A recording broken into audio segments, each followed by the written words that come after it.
Welcome to Garden Plants with Jim Putnam. Let's talk Illicium, floridanum, Grey Ghost.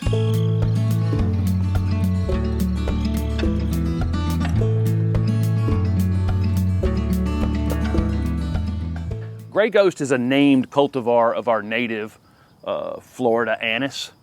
This is again Illicium floridanum Grey Ghost. Has this really incredible bluish green foliage with either kind of off-white edges and sometimes brighter white edges, especially when it has a new growth on it.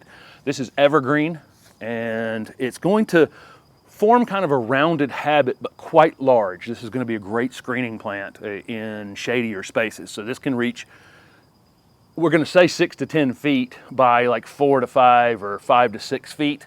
Again, with that kind of a roundish shape to it, but it'll blow through that eventually. It's a fairly vigorous grower. Grey Ghost flowers heavily in the spring, and then we'll have residual flowers in the fall. I'm shooting this in the middle of October, and here's an example of a residual flower. So some flowers. The flowers are about 2 inches across, and most people describe them as kind of very pink. And for me, thus far in the ground, I can see a pinkish hue to them, but to me they're a little, I would call it a pale pink, and not not go overboard in how I'm describing it as pink. The flowers are nodding, which means they face downward a bit. So I think as the shrub gets larger, the flowers are going to be more on display than when they're really teeny tiny plants. Similar to hellebores, where the flowers are nodding or pointing down, but hellebores stay small. Eventually this will get up big enough where you can see the flowers. The flowers are slightly can be fetid or off-scented for sure. Obviously they're fly pollinated. A lot of stinky flowers are like that. The foliage, this is anise, and so when you crush the foliage, it does have that anise scent to it. To me, it's a great fragrance to me, but the fragrance is also helpful with deer resistance. This one's going to be hardy in zone 7 to 9. Placement is definitely going to be in the shade or part shade. Deep shade, it's going to try to be a kind of a thin, a thinner plant on you. Part shade is probably ideal where it gets some bright light in an area maybe where the trees are, limbed up a bit. This is another one, like many plants, that kind of like their roots protected a bit. So make sure it's mulched and weeds are away from it. And, you're keeping the roots warm in the winter. You're keeping them moist in between rains, and you're also keeping them cooler during the summer months, because the shallow roots on it can get quite hot. So not one you're going to throw out in the sun and let the sun cook it all day. Where are we going to use this native shrub that's perfect in the part shade or shade conditions? Definitely as a foundation plant. If you have a spot on a corner on your shady side of your foundation where you can allow something to get 8 or 10 feet in height, this would be a great choice for that. It can kind of be the focal point in a woodland garden, so set back in your woodland garden, having smaller pieces out in front of it. Great in a mixed border or mixed hedge.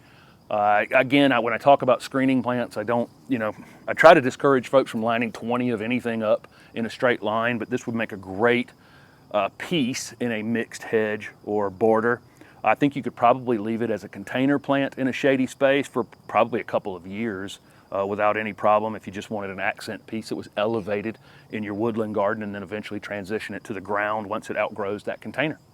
So you can see our use for it. We've got a chain link fence of the neighbors right here behind it. The neighbor's house is very close to us, so this one's only been in the ground for about 18 months. We expect next spring it will put on some vigorous growth pretty quickly now that it's established itself. These like to be planted in kind of rich, moist woodland soils. This spot right here is kind of the opposite of that.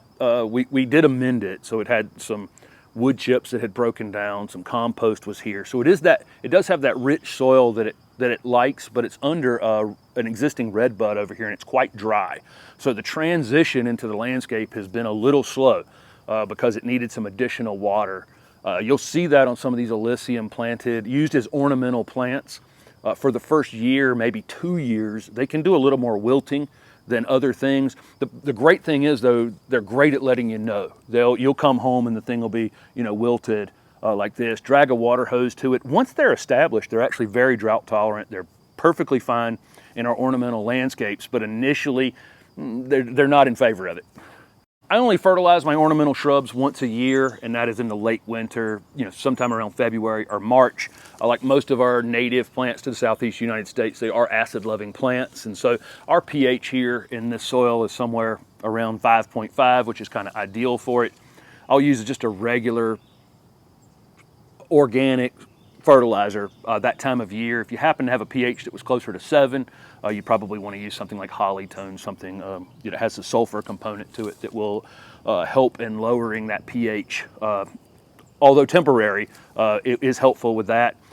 Pruning, it's really not going to need a lot of pruning unless you put it in like super dark shade, and then it might stretch on you a bit, but overall it's not going to need a lot of pruning. This one's getting enough bright light that it's full enough that I just don't think I'm going to have to do any pruning on it. If you did prune it, you'd prune it after that spring flowering, and again it's going to bloom heaviest there in mid-spring, and then again you could go after it if you needed to. It could probably be reset in the future if if it got out of control. You could cut it in half probably sometime after it'd been in the ground 8 or 10 years if you ever needed to. Other than that, this is just a super low maintenance shrub. So you got, it's deer resistant, rabbit resistant, insect resistant, all of those kind of things built into it. And again, it's a named cultivar of one of our great native plants. So this is Grey Ghost Illicium. Thanks for watching.